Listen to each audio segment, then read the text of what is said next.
I appreciate you giving me the opportunity today to provide input for the fiscal year 2018 defense appropriations. I'm excited to advocate today about maintaining a strategic edge and reinforcing our national defense needs within the defense appropriations budget, and I'll speak fast.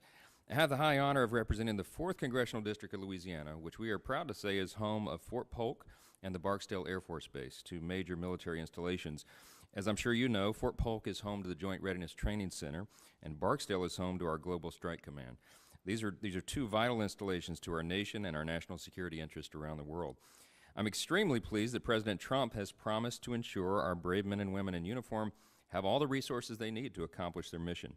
As we begin to rebuild our military strength, I'll work vigorously to protect these missions and ensure our national security is fully maintained, as I know you will as well.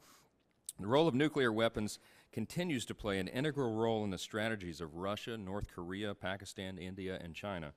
In fact, according to many reports, these countries are increasing their reliance on and modernizing their capabilities, land, air, and sea-based nuclear forces. At the same time, it's clear that Iran has not given up its nuclear ambitions, to say the least. Furthermore, there's open evidence that Russia's doctrine contemplates the use of nuclear weapons to gain advantage in crisis.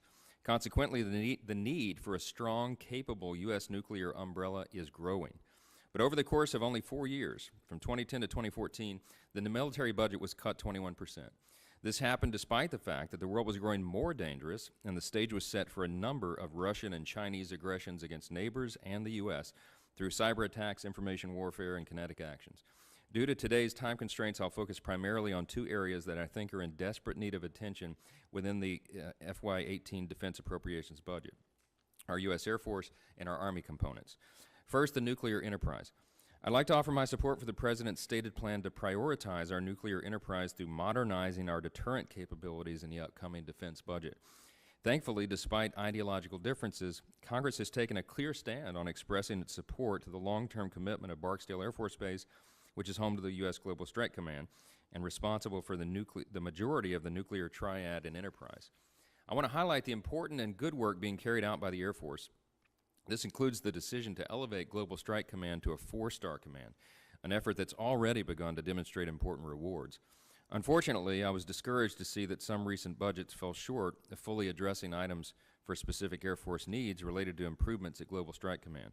That's why I asked that in the budget before us today, the committee strongly considers working to fund advancements absolutely necessary to upgrade and maintain a technological edge over America's adversaries.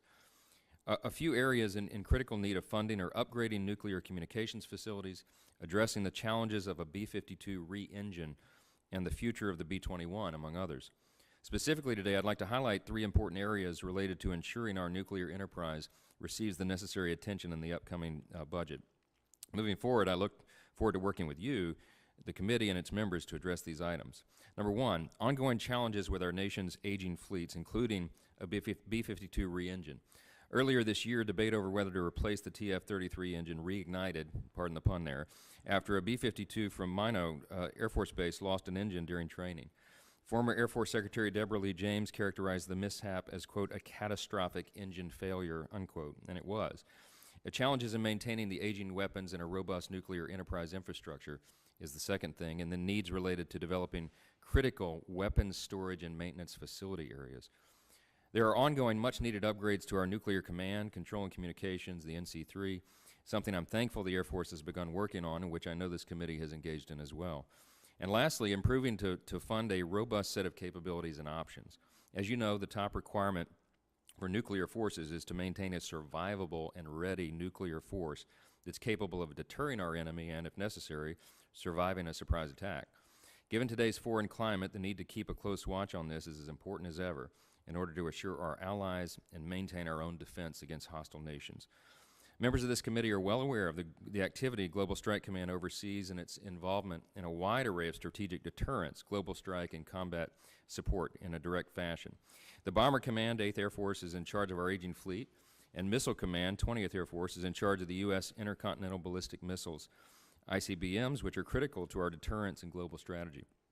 As Secretary of Defense James Mattis recently stated when speaking about maintaining a safe and secure nuclear deterrent, quote, we must ensure a war that can never be won, will never be fought, unquote.